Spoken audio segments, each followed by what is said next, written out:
combien ont perdu la vie spirituelle ici? Combien étaient les gens qui priaient, qui cherchaient Dieu? Je vais introduire avant que nous lisons les versets bibliques. Combien parmi vous étaient inarrêtables dans le monde spirituel? Combien parmi vous étaient des enfants consacrés? Combien parmi vous avaient la soif de Dieu? Il y a plusieurs qui ont perdu leur premier amour. Plusieurs qui ont commencé à dormir. C'est dans cette optique que nous allons développer ce thème. Le cœur de Dieu saigne. Et dans Apocalypse 2, verset 4, il va faire une reproche. Qu'est-ce qu'il dit pour ceux qui connaissent le texte? Apocalypse 2, verset 4. Il dit, souviens-toi d'où tu es tombé et répands-toi et reprends tes premiers œuvres. Mais le souci ici, c'est que tu es mort. Comment quelqu'un qui est mort pourra-t-il revenir à la vie? C'est la question qui est là. Il n'est plus question de celui. Vous savez, la différence entre celui qui est en vie, il a la capacité de se repentir. Mais celui qui est mort n'a plus la capacité de revenir en vie. Mais ce qui me réjouit le cœur, la Bible déclare que il est descendu dans les endroits les plus inférieurs de la terre, afin d'aller prêcher aux morts. C'est pourquoi je crois ce matin que toi qui te trouves dans une mort spirituelle, où tu es congelé spirituellement, ou quand tu regardes ton départ, tous les responsables t'ont imposé les mains. On disait de toi que tu seras la catholique Kuhlman de ta génération. On disait de toi que tu seras la femme la plus influente de ta génération. Quel est le bilan de toutes les révélations que tu t'as données? Est-ce que... J'étais en train de lire ma Bible. Je vais vous donner une révélation avant de commencer. Dis Saint-Esprit, parlez-nous. Vous vous souvenez de cette fameuse vision qu'Ézéchiel a eue? Et Jérémie, si je ne me trompe plus, il dit qu'il était dans une vallée et il a vu des ossements desséchés. Ok? Mais il a dit que quoi? Le Seigneur dit, crois-tu que ces ossements vont retrouver la vie? Cependant, dans la vision, il a vu que c'était en train de se réaliser. Mais la prophétie qui a commencé dans ce verset, vous savez, ça va s'accomplir où? Dans le Nouveau Testament. La Bible dit que le jour où Jésus est mort, les saints d'autrefois, ce que le prophète avait vu, ce que le prophète avait vu, Dieu est en train de lui montrer la préfiguration de Christ lorsqu'il mourra et lorsqu'il reviendra à la vie. C'est pourquoi je crois que rien n'est impossible à celui qui croit. Ce soir, je veux que tu sois très attentif. Je vais demander une grâce à Dieu. C'est cette grâce que je veux que vous aspirez à avoir. J'ai dit à Dieu, tu peux tout me donner. Mais il y a une seule chose que tu ne dois jamais manquer de me donner. C'est la compréhension des Écritures, qui est supérieure même à la puissance de Dieu. Car c'est d'elle que découle la puissance. Prenons nos Bibles rapidement dans le livre de Juges, chapitre 5, verset 12. Nous allons voir la première femme prophétesse de la Bible. Selon vous, qui est le premier prophète de la Bible? Hein? Selon vous, qui est le premier prophète de la Bible? Levez la main. La première prophète citée comme prophète dans la Bible. Selon votre documentation, oui. C'est qui? Non, je ne dis pas la première prophétesse femme. Le premier prophète de la Bible, il s'appelle comment? Non. À qui Dieu a dit qu'il était un prophète, selon les textes des Écritures? Hein? Oui. Ok. Je sais que dans votre esprit, quand vous lisez les Écritures, vous allez dire que c'est Abraham le premier prophète de la Bible. Mais je suis venu vous dire que non, Abraham n'est pas le premier prophète.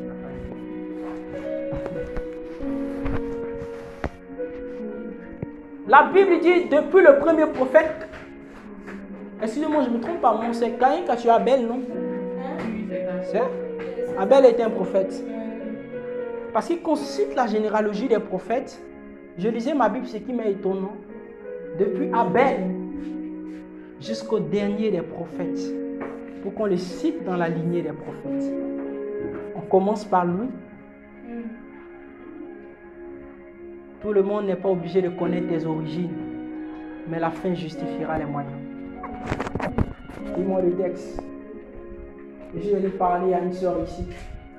Lisez-moi le texte. Juge 5, verset 12. Kaïbo, tu me l'as dit. Oui, Kaïbo va lire le texte. Zacharie chapitre 2, chapitre 4. Toi, la soeur bien stylée là.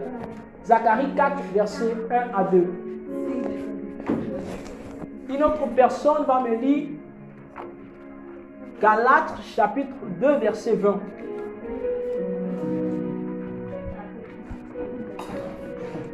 Pardonnez, allons vite. Oui, vas-y, lis. Levez-vous s'il vous plaît. Personne est supérieur à Dieu. Chapitre 5, verset 2. Oui, levez-vous.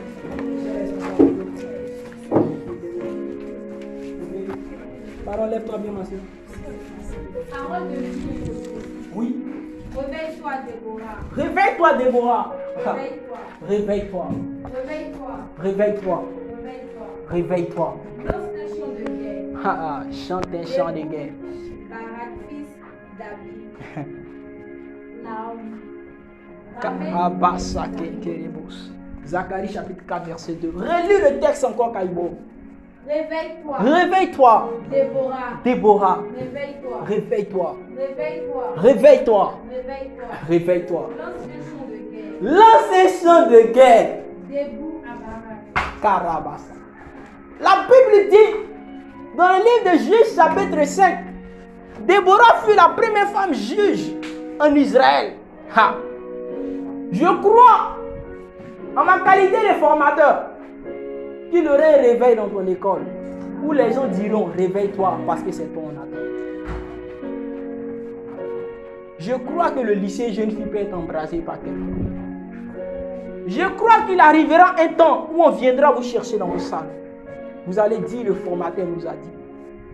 Où l'administration reconnaîtra l'onction qui coule sur vos vies. Et la Bible dit à cette époque, aucun homme n'a osé se lever. C'est Déborah seule. Et Déborah dit, si je me lève que je gagne la bataille, alors les femmes auront la supériorité sur les hommes.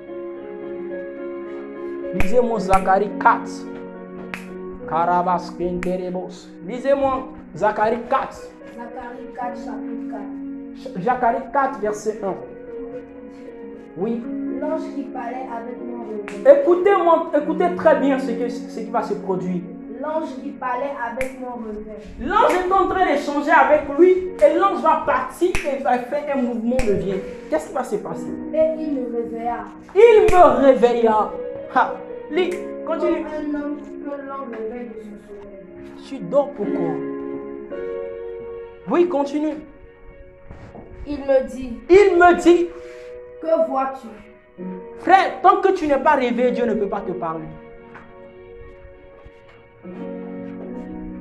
Tant que l'ange que Dieu envoie, tant que l'ange ne t'a pas encore réveillé, tu ne peux pas le réveiller d'autres personnes. C'est pourquoi prêcher le réveil sans vivre le réveil est un danger pour nous-mêmes. Veuillez vous asseoir. La Bible dit qu'une seule femme va se lever en Israël. Quelle audace! Un jour, j'ai lu le livre de Benny Hinn sur le Saint-Esprit. Il parlait d'une femme que vous connaissez très bien, Katherine Kuhlman. Une femme remplie de l'onction et la puissance de Dieu. Ce qu'il me tombe dans notre génération. On veut sauver le monde, mais nous-mêmes, on n'a pas encore été sauvés. On veut apporter Christ aux gens, mais nous-mêmes, on n'a pas Christ. Je vais vous expliquer quelque chose. Aussi longtemps, reprends-moi la même mélodie, aussi longtemps que tu n'as pas toi-même Christ, tu ne peux pas donner ce que tu n'as pas. Ha. Tu veux réveiller les gens de ta classe pendant que toi-même spirituellement tu es endormi. C'est quelle sorcellerie tu veux faire? Regardez, La Bible dit que tout lieu où fouleront la pente de tes pieds, je te le donne en possession. Vous êtes d'accord avec ce verset? C'est ça? Mais pourquoi nous n'arrivons plus à posséder nos possessions? C'est parce qu'il y a un problème. Un mort ne peut pas posséder la terre des vivants. La terre appartient à qui? La terre appartient aux vivants. C'est pourquoi aussi longtemps que tu n'es pas réveillé spirituellement, il y a beaucoup de choses que Dieu ne peut pas te dire. Je vais vous expliquer pourquoi plein d'entre vous, vous êtes en... il y a un de mes fils qui m'a posé cette question. Je crois, il dit, mais pourquoi nous on est là, on prie et puis le Seigneur ne nous parle pas et puis c'est à vous, Dieu nous parle. Dieu vous parle pour que vous venez nous dire. Je vais te dire aujourd'hui pourquoi Dieu fait ça. Tu as remarqué, malgré que tu pries, Dieu ne te parle pas à toi, mais il parle aux autres. Parce qu'en réalité, il y a un problème. Aussi longtemps, écoutez-moi très bien, aussi longtemps que vous refusez d'écouter Dieu, il va se choisir d'autres canaux de communication. Si les autres arrivent à entendre Dieu, c'est parce qu'ils prêtent l'oreille. La Bible dit dans le livre d'Ésaïe, que Ésaïe dit, il était là un jour, et il entendit une voix. La voix n'a jamais été adressée à Ésaïe. Donc quand le Seigneur dit qui enverrai-je, c'est parce qu'il a l'embarras du choix. Quand la Bible dit la création tout entière attend avec un ardent désir la révélation des fils de Dieu. Aussi longtemps que tu demeures dans un état de sommeil, la création va t'attendre. Je vais te donner un exemple palpable. Tout le monde triche en classe, mais quand toi tu veux tricher, on dit oh maman pasteur. Parce qu'en réalité, je vous explique le mystère. Pourquoi ils disent maman pasteur? Ils disent mais toi tu n'as pas dit que tu es chrétien. Parce que le monde te rappelle ta nature première. Le monde te dit que nous on pêche, mais toi tu n'es pas obligé de faire comme nous. Parce que c'est toi qui es venu nous sauver. Je disais à quelqu'un, je crois que je l'ai envoyé dans le groupe WhatsApp. Aussi longtemps que tes faiblesses, tu n'as pas de faiblesse, Dieu ne peut pas envoyer d'autres personnes. Et tes faiblesses permettront de révéler d'autres. Le bégaiement de Moïse a permis de révéler Aaron. Parce que si Moïse n'avait pas de faiblesses, Dieu n'allait pas l'établir comme Dieu sur Pharaon. Un jour, j'ai dit au Seigneur, j'ai prié, j'avais de grandes faiblesses et il disait, Seigneur, pourquoi tu n'as pas ôté cela en nous lorsque nous t'avons donné nos vies? Et le Seigneur m'a dit, Axel, tu sais, le jour où tu as donné ta vie, si j'avais enlevé le péché automatiquement en toi, tu n'aurais certainement pas compris. Écoutez-moi très bien, tu n'aurais certainement pas compris une chose. Si tu abandonnes un péché facilement, qu'une autre personne vit dans ce même péché, tu ne serais pas en mesure de conseiller ce dernier. Ça veut dire que c'est trop facile. Mais quand tu as duré dans ce péché, quand tu as eu un doctorat certifié dans ce péché, quand le Seigneur t'enlève, tu dis, quand la personne te parle, tu es assis et puis tu ris, bon, tu dis, bon, tu sais, tu vas faire comme ça, tu vas faire comme ça et puis tu vas t'en sortir. Parce qu'en réalité, tu ne peux pas donner de conseils là où toi-même un jour tu n'as pas échoué et tu n'as pas réussi.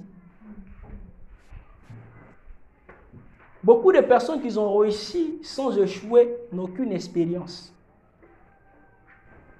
Regardez les leaders les plus puissants qui dirigent le monde sont les gens qui ont au moins une fois dans leur vie échoué. Est-ce que vous comprenez un peu? Si dans votre relation avec Dieu, vous ne vous fixez pas d'objectif, si dans votre relation avec Dieu, vous n'avez pas d'objectivité, vous n'allez pas aller loin. Je vois beaucoup de personnes qui disent, Seigneur, utilise-moi. Mais tu ne veux pas payer le prix. Tes amis jeûnent, tes amis prient. Toi, tout ce que tu attends, c'est de recevoir. Mais si tu viens dans une cellule de prière pour recevoir seulement, beaucoup de personnes sont trop remplies pour que Dieu les remplisse. Vous savez pourquoi le 7e jour Dieu s'est reposé? C'est parce qu'il savait que le lundi, ce qu'il avait fait, les autres jours de la semaine devaient travailler. Aussi longtemps que ce que Dieu a mis en vous, vous ne le révélez pas. Vous êtes en train de tuer le don de Dieu en vous. Si tu ne te réveilles pas pour prier, tu ne te réveilles pas pour chercher Dieu, personne ne le fera à ta place. Beaucoup ont cru qu'en ayant des pères spirituels, ça va changer leur vie. Mon frère, tu peux avoir le meilleur professeur en sciences. Mais aussi longtemps que ton cœur n'est pas attaché à la science, tu n'iras pas loin. Beaucoup croyaient que en fréquentant les églises de réveil, ils seront eux-mêmes réveillés. Ceux qui étaient allés à la chambre haute étaient d'abord réveillés avant d'aller attendre le Saint-Esprit. Pourquoi ne veux-tu pas rentrer? J'aimerais vous signifier quelque chose.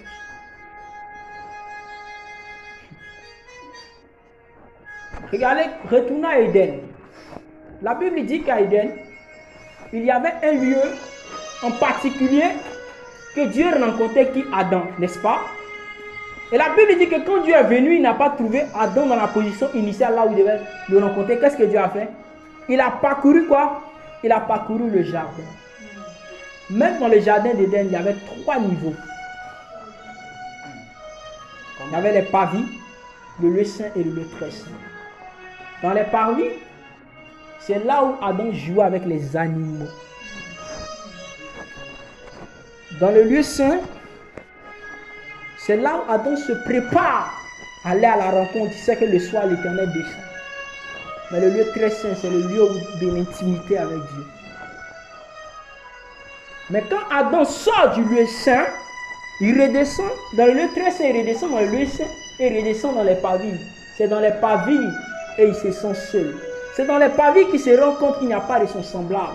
C'est dans les parvis qu'il se rend compte que en réalité, il a beaucoup de faiblesses.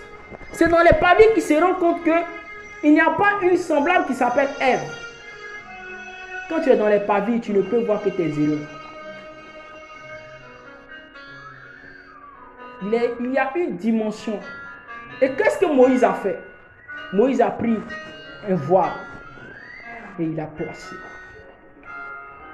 Mais une chose que vous ignorez, c'est que le vent emporte toujours le voile. Le vent est capable d'enlever le voile. Regardez quelque chose. La Bible dit, c'est pourquoi je l'ai publié dernièrement sur la culpabilité. Quels sont ceux qui ont reçu le message sur la culpabilité? Et j'ai dit que Jésus lui-même, il est issu de quoi? Il est issu de 2 tribus. Il est issu de la tribu de David, de la royauté, et aussi issu de la tribu de Lévi, qui sont les sacrificateurs. Est-ce que vous comprenez un peu? Et la Bible dit que regardez quelque chose d'intéressant. La Bible dit qu'il est rentré dans le lieu très saint. En réalité, lorsque l'homme a péché, il a perdu quoi? La gloire de Dieu. Hein? C'est la gloire. C'est lorsque vous perdez la gloire de Dieu que vous sortez de la présence de Dieu. La gloire est le premier vertement du chrétien. C'est pourquoi dans le livre de Zacharie, vous allez voir, en lisant plus loin, que l'ange va dire au sacrificateur Josué que tes vêtements sont sales. Et la Bible dit Satan, l'accusateur, l'accusait devant Dieu. Et beaucoup n'arrivent plus à prier parce qu'ils sont vaincus par un esprit de culpabilité. Aussi longtemps que tu n'admets pas que l'Éternel t'a pardonné, peu importe les prières, même quand on va dire prie, la seule chose qui sort dans ton esprit, c'est ton péché. Le péché que tu as confessé il y a longtemps. Les gens ne comprennent pas. Tout le monde prie, mais toi tu es distrait. Parce que si tu fermes les yeux, ça revient.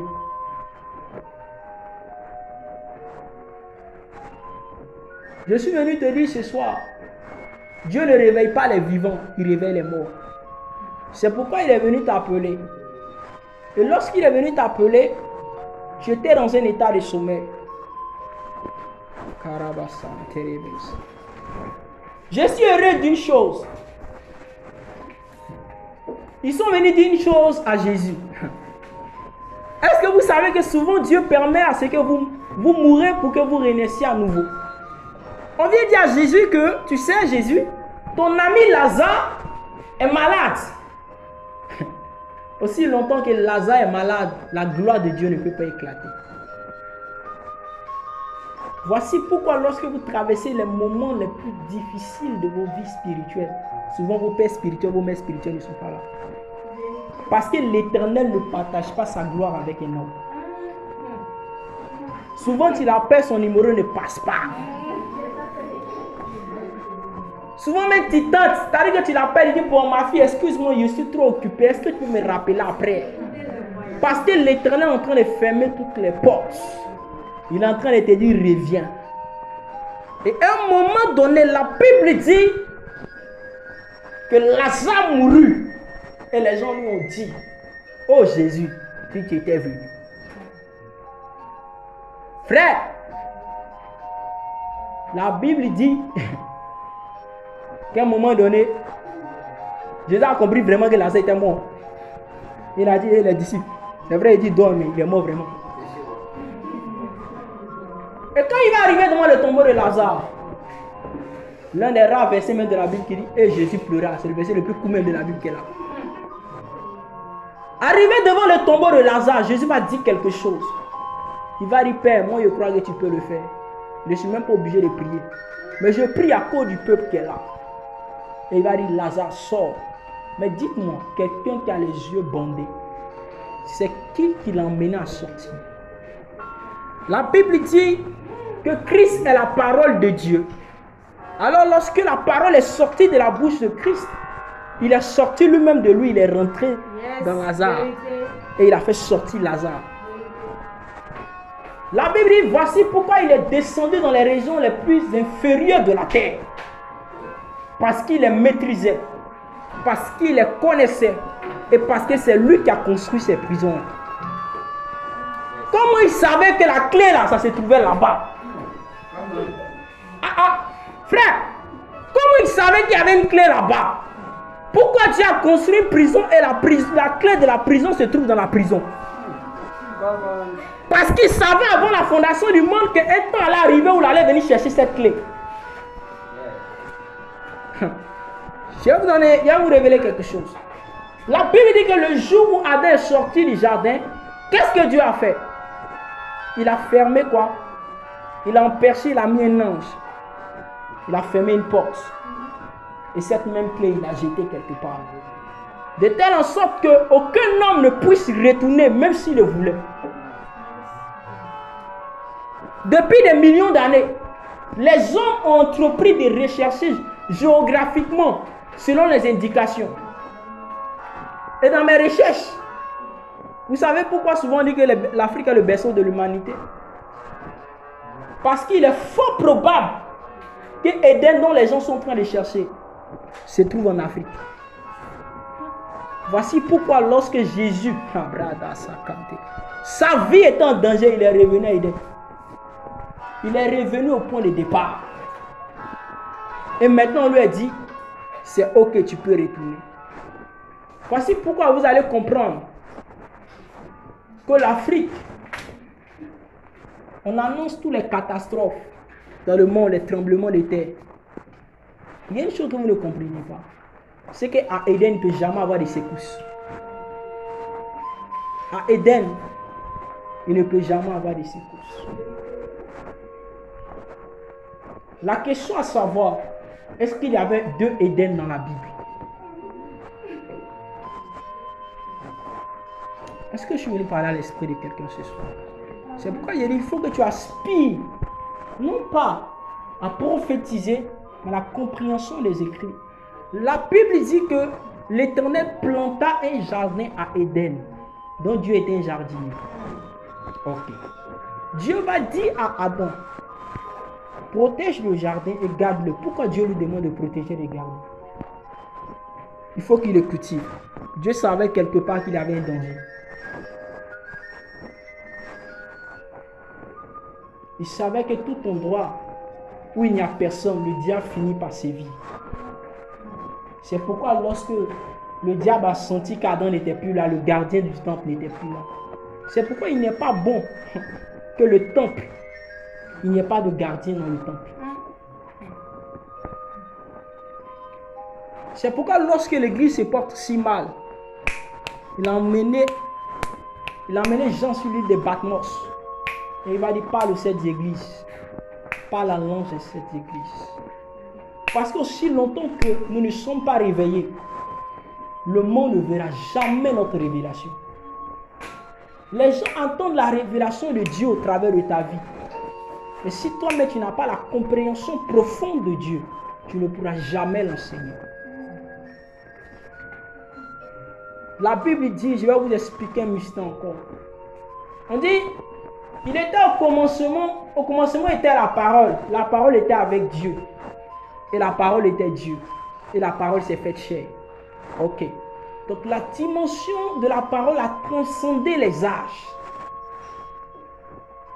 Il arrivait un moment où les gens avaient besoin d'entendre la voix de Dieu. Il était la parole. Mais il était arrivé un moment où les gens avaient besoin de vivre avec la parole. Là, la parole s'est posée, elle s'est faite chair. Elle avait besoin de devenir un être, vivant parmi les hommes et comprenant les hommes. C'est pourquoi la Bible dit que tantôt, il marchait aussi avec les prostituées. Parce que aussi longtemps, Dieu ne peut pas dire qu'il comprend l'humanité si lui-même n'a pas vécu les souffrances de l'humanité. C'était beaucoup trop facile. Il est arrivé un temps où Dieu a dit, tiens, le peuple crie trop. Il fallait que je descende moi-même pour voir ce qui se passe en bas. Il dit, dans les derniers temps, je répondrai de mon esprit sur toute chair. Et vos fils et vos filles prophétiseront. Mais après la prophétie, tu deviens quoi? Beaucoup se sont limités à l'étape de prophétiser. Mais avant, lorsqu'il a fini de dire, il a dit aussi quoi? Préparer la guerre. Que le fort aide qui à devenir fort. Que le fort aide le faible à devenir fort. Aucun réveil spirituel ne peut arriver si vous n'avez d'abord vous-même été influencé entre vous afin de créer le réveil dehors. Le réveil n'est jamais dehors. Le réveil naît à la maison. Et le réveil se dispatche. C'est pourquoi nous sommes l'antidote du monde. C'est pourquoi la parole a mis aussi tant de temps. J'ai demandé aux conquérants tout à l'heure en prêchant. La Bible dit, la puissance du Très-Haut se couvrira de son ombre. Hein? La puissance du Très-Haut te couvrira de son ombre. Donc il y a deux notions, puissance et ombre. Ok? Come on. Est-ce que vous savez que lorsque le peuple d'Israël était dans le désert pendant 40 ans, le temps n'avançait pas pour eux? Si les vêtements ne suffisaient pas, c'est parce qu'ils ont fait 4 jours en fait. Je vais vous expliquer quelque chose. Dieu n'a pris que la dîme dans ce qu'ils ont fait. Si tu fais 4 jours en train de laver tes habits, ça ne va jamais suffire. Mais si tu fais 40 ans, ça va suffire. Pourquoi? Parce qu'à un moment donné, Dieu a dû arrêter le temps. Regardez quelque chose. Regardez quelque chose. Hein? Hein?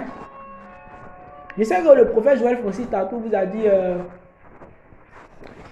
que il a annoncé une théorie, mais il va apporter pour moi aussi. Parce qu'en méditant, j'ai compris quelque chose. Il a dit quand même que c'est qui a créé un problème, quoi. Il dit c'est Josué qui a créé un problème, je me rappelle. Trop. Il a dit un truc. Mais quand je méditais, j'ai compris quelque chose.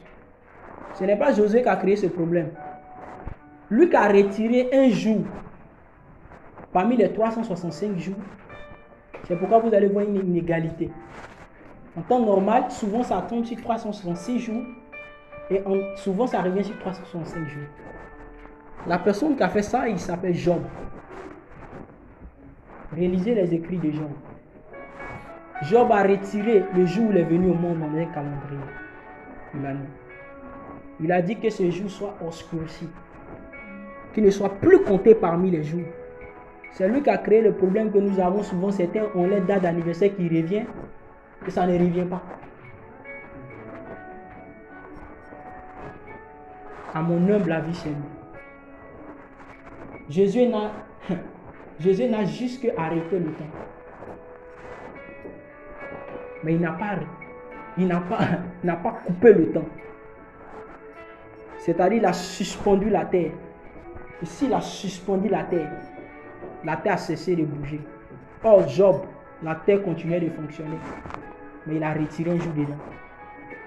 Parce que ce jour-là ne lui plaisait pas.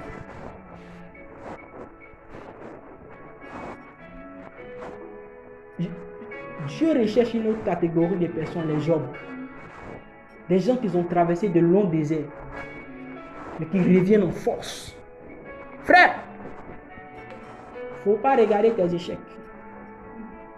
Je l'ai dit aux conquérants, Dieu n'est pas le Dieu du passé. Dieu ne répond qu'à deux temps, le présent et le futur. Le passé appartient aux hommes. C'est pourquoi l'homme étudie son passé pour mieux améliorer son présent.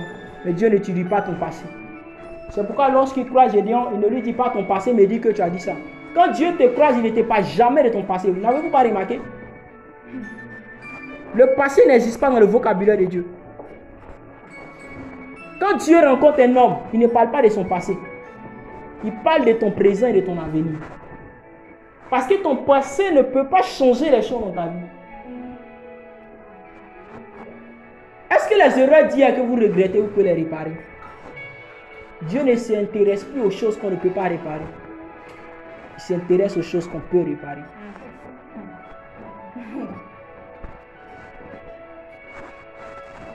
Maintenant, une chose. La Bible dit, j'ai une question pour vous. Jésus a fait 40 jours dans le désert. Vous savez qu'aucun homme ne peut survivre dans le désert pendant 40 jours. Vous êtes d'accord avec moi? Je vais vous ramener maintenant dans l'Ancien Testament. La Bible dit, il était la colonne de feu pendant quoi? Parce que la nuit fait très froid dans le désert. Le froid peut te tuer. Comment Jésus a survécu là-bas, la nuit? Parce que le même Saint-Esprit qui l'a poussé à y entrer, la nuit avait changé de forme. Vous savez que quand un homme jeûne et que le soleil le tape trop, sa peau commence à se déchirer. Vous le savez, non? Pendant le jour, le même Saint-Esprit a changé encore de forme.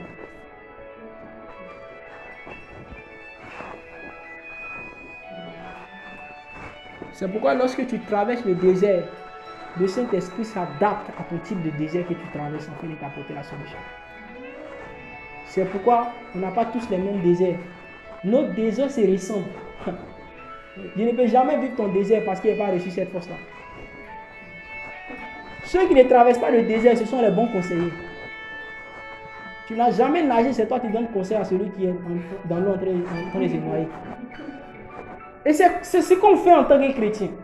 On va apporter la solution au monde. Pendant que nous-mêmes, on n'a aucune solution. Qu'est-ce que tu vas présenter à Mamie Fête? J'ai prié, j'ai dit, je suis fâché. Je suis fâché parce qu'il regardé au département. J'ai vu que la plupart de ceux qui ont influencé au département, c'était que des garçons. La formation spirituelle, c'était des garçons. Mais il me suis dit en moi-même, lorsqu'il a commencé à faire intervenir les filles sur le groupe WhatsApp, souvent il me dit, mais faut me donner passage biblique. Il y a combien mon message? Il dit non, va chercher. Parce qu'il savait que le réveil spirituel vient lorsqu'on commence à chercher Dieu. Tu ne peux pas être réveillé si tu ne cherches pas Dieu. Beaucoup n'ont pas fait attention. Mais Jonas, lorsqu'il est tombé dans le ventre du poisson, Jonas est mort. Il dit, dans le séjour des morts, j'ai crié à l'Éternel. Quand tu es mort, il faille que lorsque tu cries vers Dieu, ton cri soit en adéquation avec la volonté de Dieu. C'est lorsque Jonas était dans le ventre du poisson qu'il a pris conscience réellement de la mission qu'il attendait. C'est pourquoi tu dois te consacrer. Il ne faut pas te consacrer pour toi. Il faut te consacrer pour le monde des gens qui meurent autour de toi. À telle enseigne que tu ne penses plus à toi. Quand Dieu dit cherche des gens qui sont morts, en fait, il cherche des gens qui sont oubliés. Regardez, à un moment donné, Jésus va commencer à prier. Et il a dit à Pierre dans Luc 22, 35. Luc 22, 32. Il va dire, verset 21, voici ce qu'il va leur dire. Il va dire, Mais le diable vous réclame pour vous cribler. Il ne s'est jamais adressé à Pierre. Réalisez, c'est vous. Il n'a pas dit toi, Pierre. Il dit vous. Mais comme toi, Pierre, tu es le leader, j'ai prié pour toi. Dieu ne prie que pour les leaders. Parce que c'est le leader qui doit réveiller le peuple.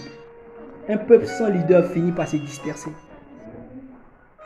Parce que voici pourquoi Jésus avait besoin que Pierre soit assez fort que les autres. Quand tu es le leader, tu traverseras des déserts que même tes membres ne peuvent pas penser que tu peux traverser. Il y a des jours où tu viens à la cellule, tu as perdu la foi, mais personne ne sait. Tu prends le micro, tu dis Jésus est bon. Pendant que dans le secret, tu pries, Dieu ne t'exauce même pas. Puis c'est à ce moment-là, quand tu pries, tu vois Dieu faire des miracles spectaculaires. On t'appelle, reste pas. Vraiment, ce que tu as dit hier, durant ton message, ça me touche. Mais toi-même, tu as l'impression que Dieu même là, il passe à côté de ta vie. Il y a des jours où tu pries, Dieu ne te parle même pas de toi. Il te parle des autres. Tu pries, il te parle des autres. Et tu te fâches. Dieu attend que tu te fâches. Beaucoup de personnes qui ne sont pas fâchées à l'intérieur d'eux ne peuvent pas se réveiller spirituellement. Quelle est la colère sainte qui t'anime lorsque tu vois ton école? Quand tu vois le lesbianisme grandir dans ton école et puis tu es chrétienne, puis tu es sereine. Carabassa, terrible. Quand tu vois le péché s'accroître au milieu de ta génération et puis tu ne dis rien. J'ai lu ce verset, ça m'a plu. Jésus dit, pendant qu'ils étaient en train de... Pendant qu'il a planté, et la nuit, le méchant est venu s'aimer dans son champ. Il a semé l'ivraie.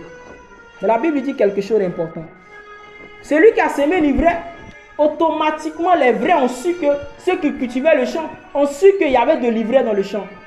Et ils ont voulu quoi? Ils ont voulu retirer automatiquement l'ivraie.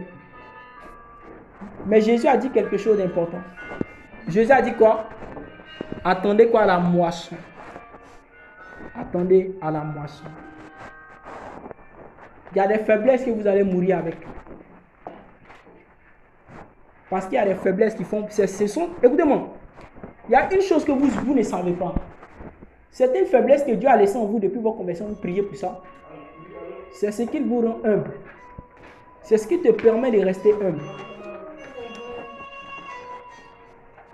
Dieu t'utilise, mais quand il te rappelle de cette faiblesse-là, tu restes petit.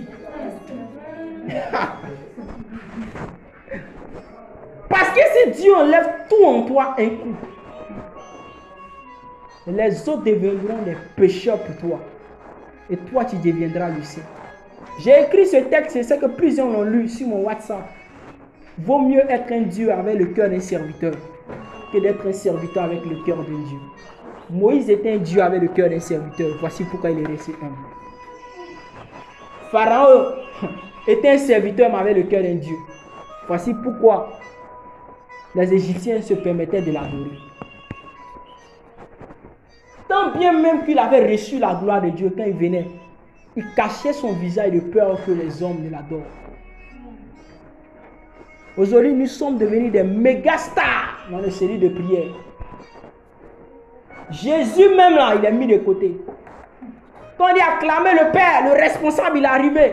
C'est pourquoi les gens trouvent que je suis impoli. Quand tu es venu en retard à une cellule, il ne faut pas chercher à te faire voir. Il faut t'asseoir. Je sais de quoi je vous parle.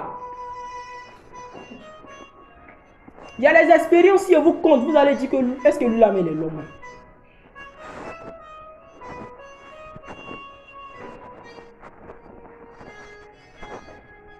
Mais l'expérience de toutes mes expériences avec Dieu qui m'a le plus marqué jusqu'à aujourd'hui, ce n'est pas le nombre de fois où il y a vu des anges, ce n'est pas le nombre de fois où je suis allé au ciel, ce n'est pas le nombre de fois où il y a vu l'enfer. Mais c'est ma dernière expérience de l'enfer qui m'a étonné. Et je rends toujours ce témoignage quand il prêche. Au milieu de la nuit, j'ai senti que mon âme, parce que je sens, quand il doit mourir, je sens que, souvent il appelle Shadrach et puis il dit, Shadrach, je sens que je suis en train de mourir, je sens que je suis en train de partir. quand mon âme est sortie de mon corps, au départ, je ne me rendais pas compte que, voilà, mon âme est sortie. Parce qu'il m'arrive souvent d'être en classe, je regarde le tableau, puis mon âme sort de mon corps. Mon esprit sort. Je peux souvent te causer avec toi et puis je ne suis plus là. Tu dis, Anibé, et après il revient. Et pendant ce temps, dans la vision, c'était comme si ma tante était malade. Je voulais prier pour elle. Et pendant que j'ai voulu prier pour elle, voici ce qui va se produire. Je vais prier pour elle et regarde. Je parle, les gens parlent. Moi, si je parle, on ne m'entend pas. Au départ, il n'a pas pris ça au sérieux. Il a commencé à sentir un feu bizarre qui a commencé à me brûler. Je suis prédicateur et sais que ce sont les feux de l'enfer. Il a commencé à me regarder. J'ai dit, Et puis mon âme tournait dans la maison. C'est qu'elle a fait ça. Je suis mort. Ça te fait rire. Et puis je suis là. Quand c'est comme ça, tu veux lutter pour un dé encore. Et puis je suis là. J'ai réfléchi. J'ai dit, Seigneur. Donc, est-ce qu'il a menti au petit là? Les gars là, est-ce qu'il les a bien prêchés même? À toutes ces questions, la réponse qui revenait, oui. Tu as tout bien fait. Alors, qu'est-ce qui fait qu'il me retrouve encore sur terre et puis il ne monte pas? Il y a problème. À un moment donné, je savais que pour moi, il était fini. J'ai dit, bon, c'est ce jour-là qu'il y avait l'habitude de prêcher aux gens. J'ai dit, quand il prie, il dit, Seigneur, si moi je ne vais pas au ciel, c'est pas grave. Hein. C'est le jour où il a vu que c'est grave. Parce que le jour-là, il y avait moi aussi le désir d'entrer au ciel. Mais vous voyez qu'il est partant en enfer. Et à 3h, 4h du matin, mon âme a réintégré mon corps. Je suis réveillé en sursaut. Je sens vie. Ok. Maintenant, il va comprendre pourquoi le Seigneur m'a donné cette grâce. Et j'ai réfléchi pendant toute la journée. Et en pleine réflexion, Dieu m'a permis de comprendre quelque chose. Toutes les fois où vous venez aux cellules de prière, écoutez très bien cette partie parce que ça va changer l'histoire des plusieurs. Toutes les fois où des responsables religieux, vos parents vous ont frustré, que vous n'avez pas pardonné, que cela est resté dans vos cœurs, vous mourrez, vous n'y entrez pas au ciel. Il y a des gens, tu crois que tu n'es pas énervé contre eux. Hein? Tu n'es pas fâché contre lui. Hein? Mais dès que tu le vois, tu sens comme des blessures dans ton cœur. En réalité, tu l'as gardé dans ton cœur. Quand le Seigneur te permet de le voir et que ton cœur commence à te serrer, tu commences à sentir des saignements. C'est parce que Dieu est en train de te dire quelque part, pardonne-lui pour le mal qu'il t'a fait. Et j'avais remarqué que beaucoup de frustrations qu'il avait subi à la service, beaucoup de frustrations qu'il avait subi chez les gens qui avaient gardé dans mon cœur. Et en fait, tu peux avoir raison, mais ta raison peut te conduire en enfer. Ce n'est pas toutes les raisons qui comptent. Dieu ne regarde pas la raison. Mais est-ce que ta raison est biblique? Est-ce que ta raison obéit aux normes du ciel? C'est pourquoi Jésus, si Père, il a dit Père, pardonne-leur, c'est parce que quelque part, en étant sur la croix, lui aussi il était fâché. Quand il a regardé l'humanité, tout ce qu'il allait faire pour eux, il a vu que les gens ne le respectaient pas. Regardez quelque chose d'étonnant, c'est quand il est mort, les gens disent, ah certainement c'était le Fils de Dieu. Il y a certaines choses que Dieu ne fera jamais devant vous, de peur que vous enorgueillissez. Il y a eu, tu viendras prêcher à la cellule. Tu auras l'impression que ton message est vide. Mais c'est l'un de tes messages les plus poignants que tu n'as jamais prêché. Quand tu rentres à la maison, tu es fâché contre Dieu. Quelques jours, quelques semaines après, une soeur vient te voir, précise vraiment. Le message que tu as prêché tel jour, c'était le dont tu parlais. C'est maintenant que tu te sens. Ton habit là, tu es mince comme moi la présidente, mais tu commences à arranger ça. Tu commences à grossir un peu. Tu rentres à la maison, tu commences à prier, maintenant ta démarche change. Frère, oui. Juste pour vous dire, même si quelqu'un t'a offensé, frère, même si quelqu'un t'a offensé, dans ton église, dans la maison de ton père, il faut lui pardonner. On ne peut pas vouloir enseigner Jésus aux gens si on a appris que sa nature de puissance, sans prendre sa nature d'amour. Aujourd'hui dans l'église, nous avons revêtu le manteau de la puissance sans jamais avoir revêtu le manteau de l'amour. On est plus concentré à faire tomber les gens et à les faire lever qu'à vérifier l'état réel de leur cœur. La véritable question, est-ce que quand tu tombes, tu te relèves? Est-ce que les blessures qui sont dans ton cœur sont parties? Quand on dit souvent le Seigneur va te guérir, le Seigneur te guérit comment?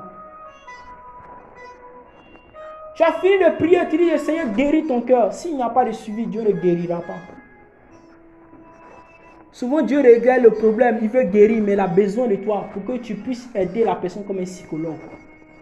Parce que la personne a besoin de s'exprimer. Aussi longtemps que tu ne t'exprimes pas, la douleur reste à l'intérieur de toi. La peur de Dieu peut t'inonder. Ne vous inquiétez pas, le message n'est pas fini. La paix de Dieu peut t'inonder. Écoutez-moi. La gloire te permet un temps de t'oublier. Mais quand la gloire disparaît, tu te rappelles de toi. Tu te rappelles de tes faiblesses. C'est pour ça que quand tu es à l'église,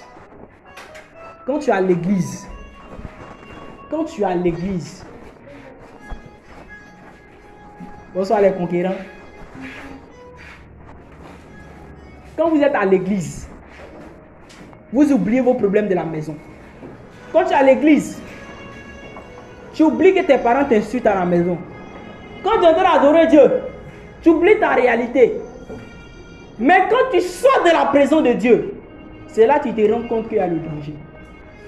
Attendez. Dieu a dit à Adam, c'est à cause de toi le sol sera maudit. Donc, partout à Éden, c'était le jardin qui était le plus beau d'entre tous.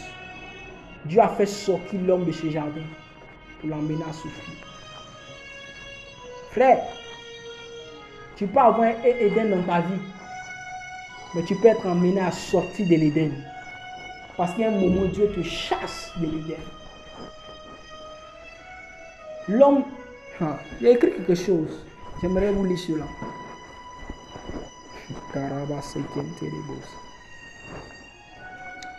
Le péché nous empêche de manifester Dieu au milieu de notre génération. C'est le péché qui a fermé la bouche de plusieurs chrétiens dans les classes. Tu triches. Et c'est avec cette même bouche que tu veux nous dire que Jésus nous aime. Tu es la responsable à l'intercession. Tu pries, tu jeûnes. Quand nous on te voit, on dit voici la deuxième Sainte Marie. Mais dans la classe, on te reconnaît comme la grande paresseuse. Quand les gens on leur demande, vous ne connaissez pas une telle responsable? On ne l'a jamais connue. Hein? Vraiment, on a une responsable de la réception au lycée, jeune fille, elle s'appelle comme ça. Ton onction s'éteint, plus tu triches, plus ton onction s'éteint. Parce que Dieu ne collabore pas avec la tricherie. Tu peux penser que Dieu est avec toi pendant un temps. Écoutez-moi.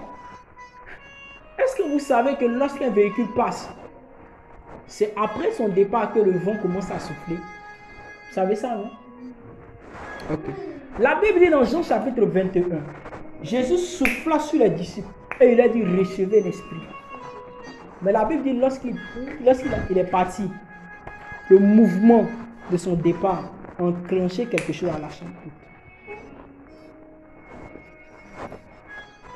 Tant qu'il n'y a pas un mouvement dans ta vie spirituelle, rien ne peut bouger. Rien ne peut bouger. Dieu n'est pas un Dieu statique, il est un Dieu de mouvement.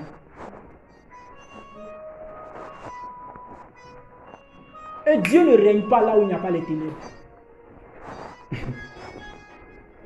La gloire de Dieu se manifeste parce que Dieu lui-même, il aime les ténèbres.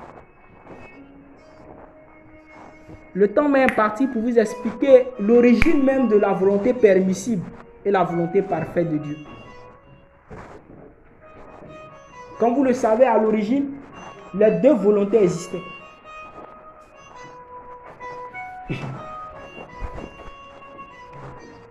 Certaines choses n'ont pas été créées après le péché, elles existaient. Seulement que le péché les a révélées. Le péché a ouvert une porte. C'est pourquoi la Bible dit, regardez quelque chose, pourquoi il vous dit ça? Regardez ce que Dieu lui-même a dit à ses conseillers. Il dit maintenant, l'homme est un être maintenant doué de raison. Il peut maintenant choisir, il est devenu comme nous.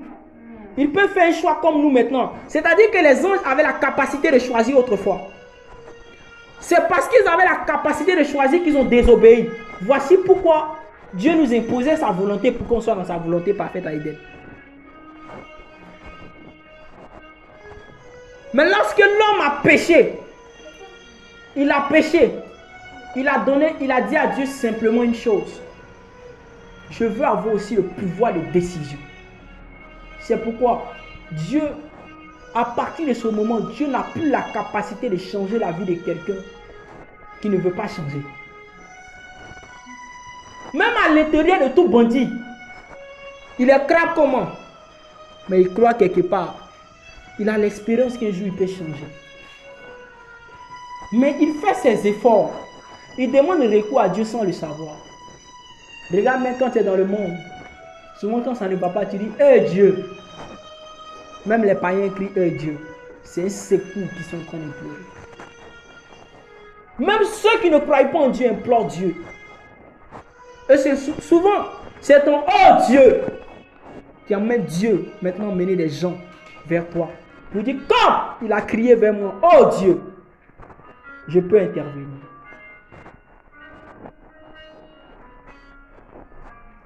Job n'a pas été attaqué dès le jour où le conseil des anges, on a retrouvé, bon, dans la Bible, il y a eu plusieurs conseils des anges, on n'est pas venu parler des anges aujourd'hui. Mais, vous allez voir au conseil des anges de Job, Lucifer, ce n'était pas la première fois que Lucifer attaquait Job.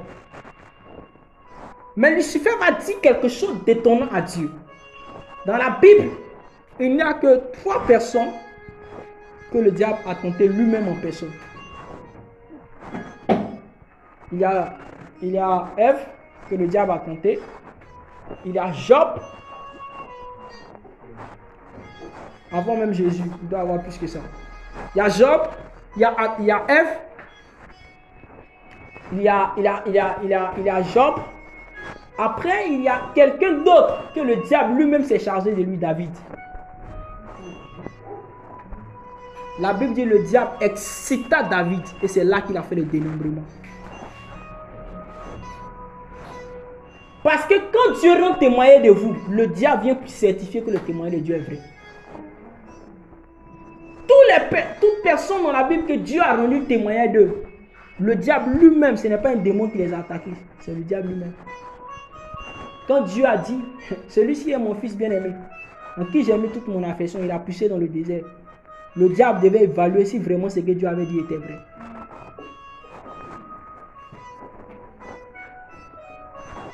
Comment se fait-il que le diable s'est retrouvé 2 fois au conseil des anges? Pourtant on dit que c'est le mal incarné. Mais on dit devant le trône même de Dieu là, il y a des esprits de mensonge aussi. Il y a des petits esprits que Dieu envoie aussi. Frère, souvent Dieu pour te mater, il prend qui? Quand Dieu dit j'emmènerai un peuple étranger pour venir détruire mon peuple, vous pensez c'est quel esprit il envoie? Dieu ne peut pas commander aux bons esprits pour venir détruire ta vie. Il touche un faux esprit là-bas. Il te frappe, on rase tout Israël. Puis il dit, bon, il vient pour consoler. En fait, dans l'Ancien Testament, les gens n'aimaient pas Dieu. Est-ce qu'il peut pousser? Dans l'Ancien Testament, les gens n'aimaient pas Dieu. Les gens craignaient Dieu. Parce que dans l'Ancien Testament, il n'était pas un père. Il était un Dieu. Tu fais ça, tu meurs. Mais dans le Nouveau Testament, il a eu le cœur d'un père. Parce qu'il a mis au monde un fils.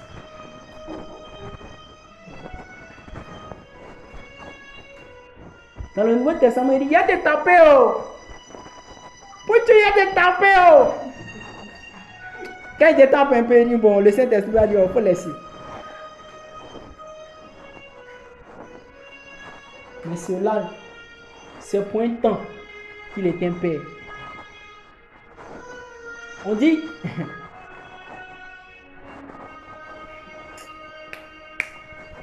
retournons dans Genèse 49. Il dit, Jacob dit, Jacob rassembla ses fils. Il dit, Israël, votre père, va vous annoncer ce qui va arriver dans la suite des temps. Et regardez ce qu'il dit. Il dit, Judas est un jeune lion qui revient du quoi? Qui revient du tannage. Ok. Qui revient de la bataille. En réalité, il ne parlait pas de Judas, il parlait de Jésus. C'est pourquoi vous allez le retrouver dans l'Apocalypse. Après avoir vaincu. Vous savez pourquoi dans l'Apocalypse, le lion n'est pas en train de régner? Tandis que c'est le lion qui a vaincu. Mais pourquoi le lion n'est pas assis sur le trône? C'est l'agneau.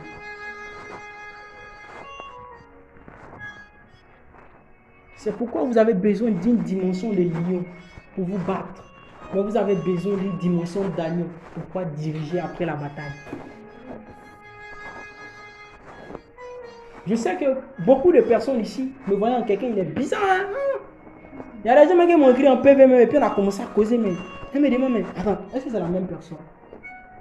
Il y a un temps pour être un lion. Et il y a un temps pour être un agneau. Ne confondez pas le lion et puis l'agneau. Il dit, soyez prudents comme le serpent. Je vous envoie comme des brebis au milieu des loups. Mais les loups ont peur de qui? Les loups n'ont pas peur des agneaux. Les loups vont bouffer les agneaux. Voici pourquoi le monde nous considère comme des faibles. Les gens du monde nous insultent. Parce qu'un loup, qu'est-ce qu'il fait? Quand il voit les agneaux, qu'est-ce qu'il fait? Il les attaque. Voici pourquoi le monde t'attaque. Les gens t'insultent. Frère, à un moment il me plaignait, il me disait, mais pourquoi les gens qui sont convertis dans la maison de Dieu, c'est eux-mêmes qui t'attaquent? Frère, souvent Dieu peut permettre à tes frères de se retourner contre toi, afin d'exposer sa gloire. Il ne faut pas penser que c'est parce que tu es dans la maison de Dieu que tes propres frères de conversion ne pourront pas te combattre. Souvent Dieu, quand il voit que tu es en train de sortir de sa présence, Dieu crée des conflits. Regardez les étapes de votre vie où vous êtes plus consacrés. C'est quand vous avez été chassé de la présence des hommes. Vous n'avez pas remarqué ça? C'est quand vous avez commencé à avoir plus de problèmes avec les hommes que vous avez commencé à vous consacrer le plus. Je vais vous donner un exemple simple.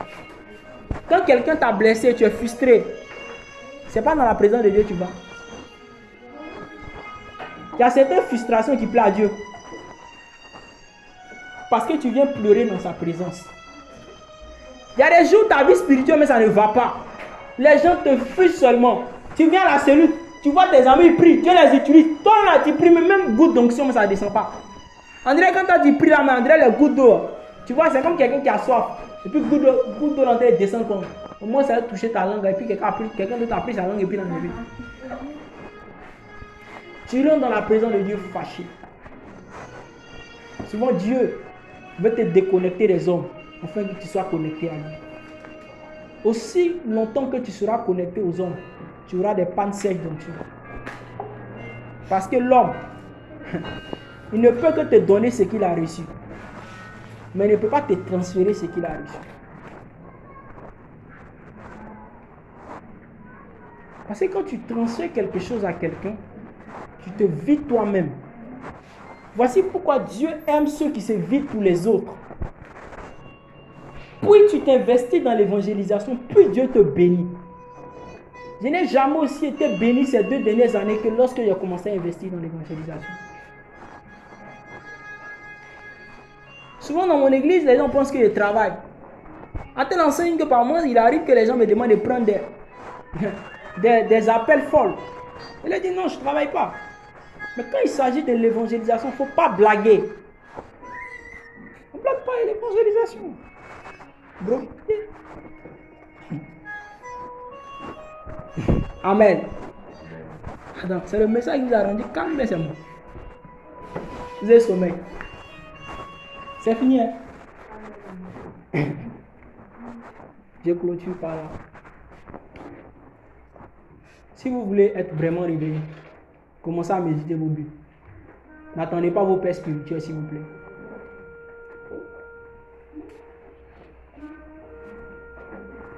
Beaucoup de batailles qu'il a remportées sans père. Pardonnez, soyez concentrés ici. Laissez les moustiques. Toute votre vie, vous avez été piqué par les moustiques. Votre vie n'a pas changé. Écoutez-moi, il y a un jour, écoutez-moi. Il y a un jour il y a un jour, il faut que tu t'oublies un peu.